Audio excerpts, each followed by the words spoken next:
Philosophy of Mind, Lecture 7, Mind-Body Causation, Part 1. In the last few lectures, we've been exploring alternatives to the substance dualism most famously associated with René Descartes, namely behaviorism, identity theory, and functionalism. The discussion of functionalism led us to our investigation of computer mentality, since in treating mental states as functional or causal states, functionalism makes room for the possibility that things other than our brains might have genuine mental states. But implicit in all this discussion, and occasionally explicit, was some conception of the nature of physical matter itself. After all, dualism insisted that a mind is a different kind of substance from matter, and you can't insist on that without saying a little something about the nature of each. Similarly, behaviorism, identity theory, and functionalism were all trying to reconcile the existence of minds or mental states with the physical world, but again, implicit there was the idea that the physical world itself isn't particularly problematic, and we ought, therefore, to expend most of our energy clarifying our conception of the mental. And in all these theories, of course, we've been looking at various aspects of the relationship between the physical and the mental. Well, no aspect of that relationship is A, more obvious, B, more important, and C, more problematic than the causal relationship between the physical and the mental. A, that mind-body causation is obvious. To speak of causation and causal relationships is to say that certain things cause or produce other things, and it seems simply undeniable that there's plenty of causation occurring between mind and body, or between the mental and the physical more generally. We may distinguish three different domains or areas of alleged causal interaction. First, mind-body, mind towards body. Here we refer to the fact that mental states or events seem to cause physical states or events. For example, I find myself feeling hungry, a mental sensation, and then my body begins moving towards the fridge. The feeling of hunger seems to have caused my physical body to move. Or my desire for a sales clerk's attention causes me to wave my arm. Or maybe I'm thinking of something sad and I begin to cry. My mental thought seems to have caused my physical tears. Clearly, we could multiply these examples at great length. Mind-body causation seems to be pervasive all over the place. Second, body-mind causation, body directed towards mind. Here we refer to the fact that physical states or events seem to cause mental states or events. Again, there are many examples. You are listening to this lecture. Air molecules are moving, which vibrate your ears, which make your neurons fire, all physical. But then you have the mental sensation of hearing my voice. And indeed, all of our external senses work the same way. Physical light causes physical reactions in eyeballs, causes physical neural firing, resulting in visual sensations. And ditto for our internal senses. That nasty fish that you might have physically eaten for lunch results in your feeling nausea, a mental sensation, and so on. So similarly, body towards mind causation seems to occur constantly and in many different forms, and its existence seems undeniable. And third, the third domain, is intramind causation. Here we refer to the fact that various mental states or events seem to cause other mental states or events. Again, plenty of examples. You might believe one thing because you believe some other thing. You might believe that this mess was created by your toddler because you also believe that he was in the room just moments ago. Or a thought might cause a desire. You think about fig Newtons and suddenly find yourself desiring to grab a couple. Or a belief might cause a sensation. Your belief that your lottery ticket is a winner causes sensations of joy and elation. In general, the thoughts you're having at one moment seem to cause the subsequent thoughts in the next, and so on. So too, then, intramind causation seems frequent and undeniable. Putting these all together, then, mind-body causation, in which will include intramind causation, seems simply to be obvious. B, that mind-body causation is important. Why is it important? Only because it seems essential to our most basic conception of what we are as human beings, as persons. For no matter where you might stand on the mind-body problem, you're probably inclined to think that there are some crucial differences between human beings and, let's say, rocks or mud or plants or trees or even most other animals. For one thing, inanimate objects like stones and mud seem essentially passive. They do what they do because various things cause them to do it or the laws of nature make them do it. They don't on their own initiate anything. But we, in contrast, are capable of being active, of being agents who initiate actions. So too, unlike these other things, we're capable of having genuine perceptions of the world. Information about the world outside gets into us, gets processed, and is ultimately perceived by us. These other things, especially inanimate things, are perhaps the passive recipients of causal influences. Heat may make water hotter, for example, or sunlight may cause plants to grow, but we wouldn't say that the water perceives the heat or that the plants perceive the sunlight. And finally, unlike these things, and presumably unlike most or maybe all animals, we are largely rational beings. We're capable of undergoing rather extended sequences of rational thought or deliberation, of generating hypotheses about things and testing them against the evidence, of reflecting on our experiences in various ways. And to say that is to say that there's more going on here than simply one thought being followed by another, being followed by another. Our thought processes can hang together, fit together, follow logically in various ways. So essential to our conception of ourselves is that we are agents capable of perception and rational reflection. And it turns out that mind-body causation is essential to all of those things. Mind-body causation and agency. What is it exactly to be an agent capable of initiating actions? Well, to perform an action involves at least causing the thing. We turn on the light, we make coffee, as opposed to merely, say, passively sweating from the heat or shivering from the cold. But we also must cause the thing in the right way. If I merely brush past the light switch flicking it on, I may have caused the light to come on, but we wouldn't think of that as an action I performed or initiated. Rather, I must cause the light to come on deliberately or intentionally, where that, in turn, means that I caused it to occur as a result, let's say, of my own beliefs and desires. I desire the room to light up. I believe that flicking the switch would light the room, and so I flick the switch. My flicking on the light switch is an action of mine because my belief-desire pair caused me to do the thing. But beliefs and desires are mental states, while light switch flicking is a physical action, so actions are only possible if mind-body causation is. What about mind-body causation and perception? Well, consider this question. What's the difference between merely hallucinating or dreaming of a given thing and genuinely perceiving it? Answer: in the latter case, the thing in question must actually and genuinely cause the perception of it. If you're having a visual experience of an apple tree, but this experience is generated entirely internally by your brain during dreaming, let's say, then that visual experience doesn't count as a genuine perception of that tree. But if the real existing physical tree causes the mental visual experience, it does count as a genuine perception. So perception, too, requires mind-body causation, or body-towards-mind causation, just as much as agency does. What about mind-body causation and rational deliberation? Well, our capacity for deliberation distinguishes us from most or all other animals, and at least part of what rational deliberation involves is that our thought sequences hang together, as we said.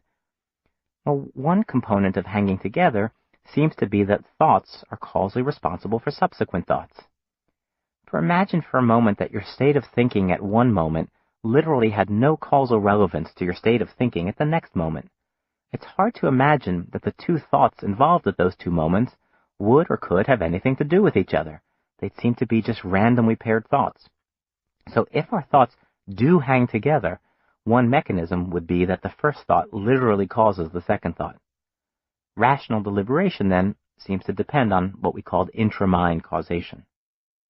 Putting all three of these together, mind-body causation is essential to our very conception of ourselves as human beings, as persons, and that's why it's important. C. That it's problematic. That shall be the general theme of today's lecture, so let's get right to it. The mind-body problem.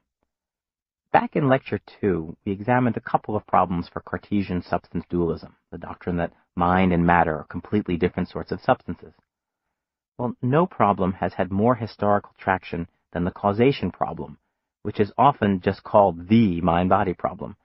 It's this: if your mind really is completely separate and distinct from your body and brain, then how exactly can or do they causally interact?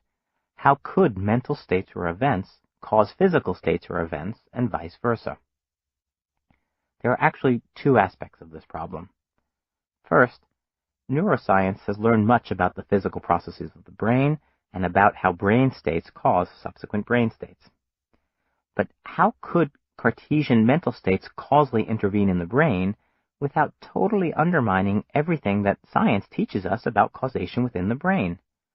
How can we reconcile mind-body causation, in other words, with the purely physical causation of neuroscience? That's the first aspect. Second aspect of the problem: is mind-body causation even intelligible? How could a non-spatial mind on the Cartesian picture, having no spatial properties or even a spatial location, recall, have any interactions with the spatial body or the physical molecules of the brain? It seems quite literally inconceivable or unintelligible to us. Descartes' misunderstood response to the mind-body causation problem. Descartes himself was by no means unaware of the causation problem confronting his dualism, and in fact he offered a response to it, one which it turns out is quite frequently misrepresented. The way the story is often told, Descartes attempted to solve the mind-body problem by pointing to a small gland in the brain, now known as the pineal gland, and asserting that mind-body causation occurs at this gland. And indeed, he does quite clearly hold that this gland is where mind-body causation occurs. He describes in surprising detail how this gland can be pushed and pulled and compressed and expanded and moved in all sorts of ways, and then how different states of this physical gland result in different mental perceptions. And he also describes how different mental states can in turn cause the pineal gland to get moved and compressed and expanded in various ways, which in turn physically causes bodily motions. So indeed, the pineal gland plays a central role in mind-body causation for Descartes. Of course, the problem is that invoking the pineal gland doesn't solve the causation problem. We still have no explanation for how a physical state can cause a mental state or vice versa. We've merely located the problem at the gland. And so Descartes is often pilloried or ridiculed for offering a solution to the mind-body problem, which simply isn't a solution at all. The real story, however, is more subtle and complex than this. But before we get there, let's explore a couple of alternative views on mind-body causation that were very much on the table, particularly in Descartes' own era in the 17th and 18th centuries. Alternative causal theory number 1, Nicolas Malebranche and occasionalism. Nicolas Malebranche was a 17th century French thinker who was probably the most important French thinker after Descartes, both chronologically and in terms of fame and influence. That fact isn't fully appreciated in the English-speaking world, unfortunately, because many of Malebranche's extensive writings remain, even to this day, untranslated. Indeed, chances are that you've never heard his name, even if you had heard of Descartes before listening to these lectures, even though Malebranche was just as famous as Descartes in his own time. What's most interesting about Malebranche, for me anyway, is that he's associated with a number of philosophical doctrines which at first blush seem really quite strange. And yet when you read his works, you discover that his was a brilliant intellect, and that he offers extremely powerful arguments for his otherwise very counterintuitive doctrines. Perhaps none of his doctrines is stranger than his own entry into the mind-body causation discussion, a doctrine known as occasionalism. Occasionalism asserts very simply that no ordinary things like minds and bodies, have genuine causal powers. Instead, it holds, God alone is the single true cause of everything that occurs. So, for example, your desire for a snack seems to result in your body's moving towards the fridge, but it's not the case that your desire causes your body to move. Rather, according to occasionalism, your desire is the occasion upon which God himself causes your body to move. Similarly, your sniffing the garlic clove does not cause your mind to experience the perception of the pungent aroma. It's merely the occasion upon which God himself causes your perception. So ordinary minds and bodies, rather than being true causes of anything, are merely the occasions for God's genuine causality. Hence the label occasionalism. Now, however you might feel about this doctrine on my initial sketch of it, do at least note one of its virtues.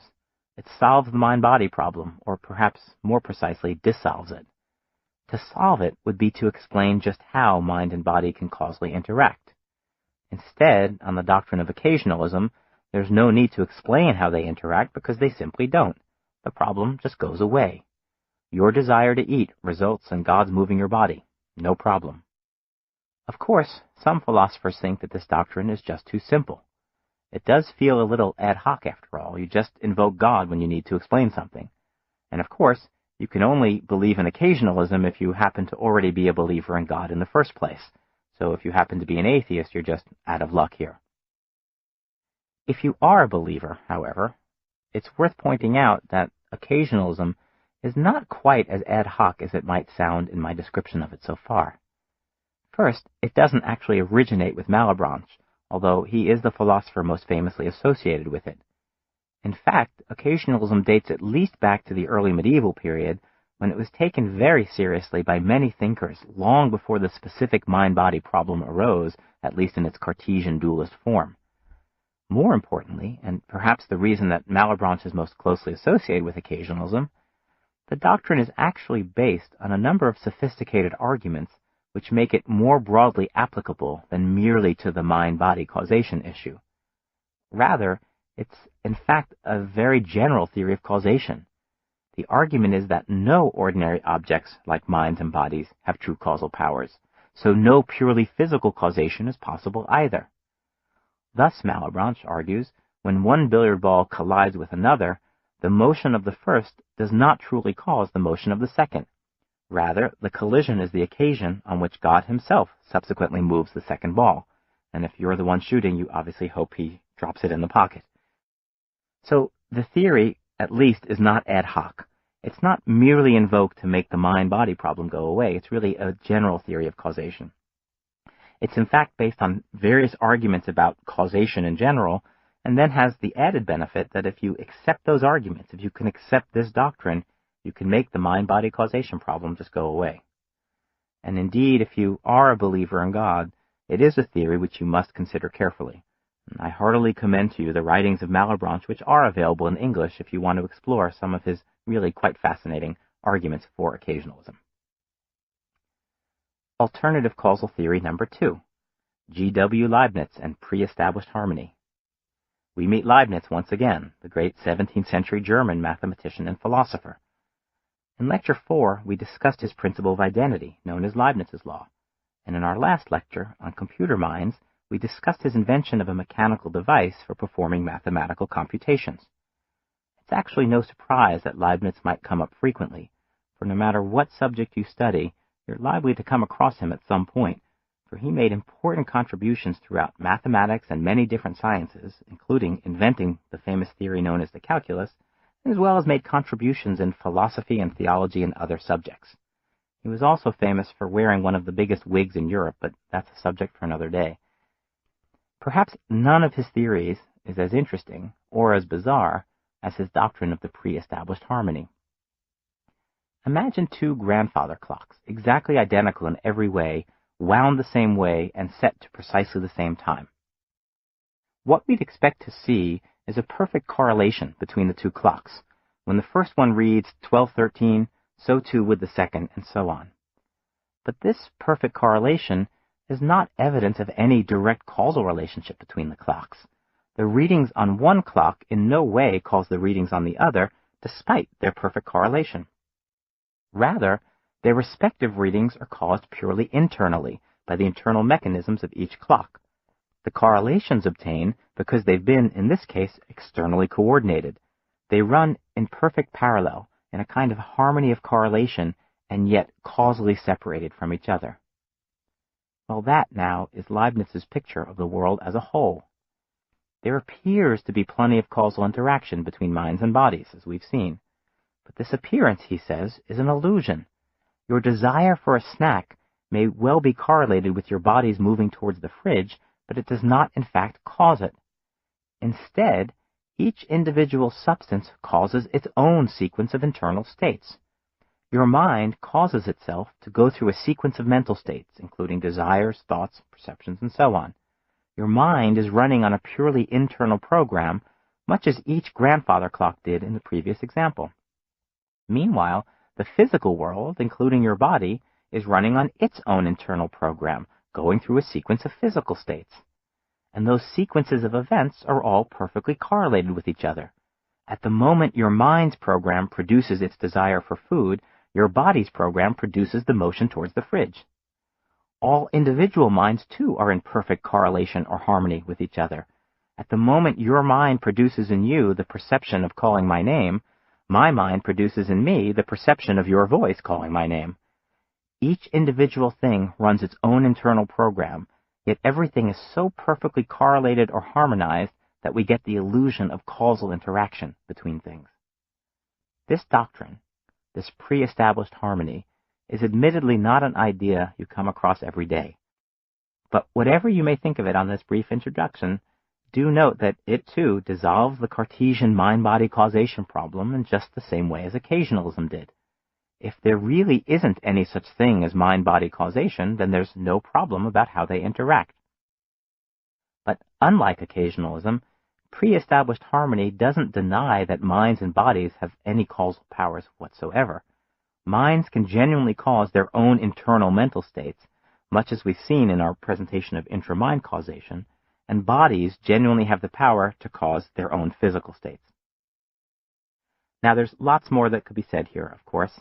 Leibniz believes, for example, that such a system, which would involve the incalculable coordination of the programs of uncountably many distinct substances, could only have been set up by God, who made sure in advance to establish these correlations in the name of an orderly world. And that's why, in fact, he often refers to the system as that of pre-established harmony. God sets up the correlations in advance. But while Leibniz's doctrine might appeal most readily to someone who is already a believer in God, it doesn't strictly rely on belief in God the way that occasionalism did, which explicitly invoked God's causal workings in the world. In fact, Leibniz offers a whole variety of arguments for his position, including critiques of his various competitors, the dualism's claim of causal interaction and occasionalism's claim of God intervening. And so whether you ought to accept Leibniz's doctrine would depend on engaging with all of those arguments. Again, I heartily commend to you the relevant writings of Leibniz, one of the greatest minds in Western intellectual history. But for now, just note that Leibniz's doctrine, too, offers an alternative to the Cartesian dualist picture. There's no mind-body causation, thus no problem. And for some, indeed, that might be reason enough to prefer Leibniz's pre-established harmony theory to Descartes' own. Which returns us, of course, to the question of what precisely Descartes' own theory is. He, Malebranche, and Leibniz all share the mind-body dualism which generates the problem in the first place. They differ only in what they say about mind-body causation. We left off suggesting that Descartes' invoking the pineal gland was generally misrepresented and misunderstood, and that his true doctrine is more subtle and complex. So what was it? Descartes' real position on the pineal gland. The pineal gland is important to understanding Descartes, but not for the reason many think. Their misunderstanding is in thinking that Descartes offered the pineal gland as a solution to the mind-body causation problem. But the truth is that he offered it only as the location for the problem, as the place where mind and body, in particular mind and brain, interact. He actually had several reasons for locating the interaction precisely at this gland. Here's just one. Philosophers had long been aware of a certain problem in understanding perception. We have two eyes, for example, but what we typically perceive are not two distinct images, but rather one unified visual perception of our surroundings. So, too, we have two ears, and yet we don't typically hear two distinct sounds. The problem is how and why the multiplicity of sensory organs here does not result in a multiplicity of perceptual experiences. More generally still, we have multiple senses and sensory organs and sensory pathways in the brain, and yet we're very good at realizing which sensory inputs belong together. We easily recognize that the garlic clove we're seeing with our eyes, and the one we're touching with our hands, and the one whose aroma we're sniffing are all one and the same. But how can we recognize this if the visual and tactile and smell information all travel along entirely distinct, separate pathways? One natural theory was that perhaps the information from the two eyes, or the two ears, ultimately gets merged somewhere in the brain and synthesized together, and then in turn the information from all the senses also gets merged somewhere as well. Well, according to the 17th century's understanding of brain anatomy, much of the brain was symmetric, with many of its parts duplicated. Today, for example, we speak of the left and right hemispheres, which look to be roughly duplicates of each other, even though we know they differ in various ways. The pineal gland stood out in that picture as a brain organ which was not duplicated, and yet which was closely connected to both hemispheres. Thus Descartes reasons, quite reasonably in fact, that the pineal gland might be the place where distinct information from all the different sensory organs comes together. And if all that information comes together there, wouldn't that be the most logical place for the physical brain to convey that information to the mind, in order to generate the single unified perception we typically enjoy of the world? The point then is that Descartes offered very good reasons, scientific reasons, to believe that the pineal gland is the where, the location of mind-body causal interaction, but he was not, in his discussions of this gland, even remotely attempting to explain the how of mind-body causal interaction. The plot and the problem thicken. But now it gets more complicated before it gets simpler. There's a fascinating passage in the sixth and final meditation in Descartes' most famous work, Meditations on First Philosophy.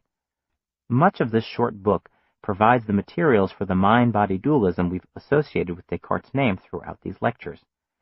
But then suddenly, out of the blue, Descartes writes the following, quote, "Nature also teaches me, by these sensations of pain, hunger, thirst, and so on, that I am not merely present in my body as a sailor is present in a ship, but that I am very closely joined and as it were intermingled with it, so that I and the body form a unit.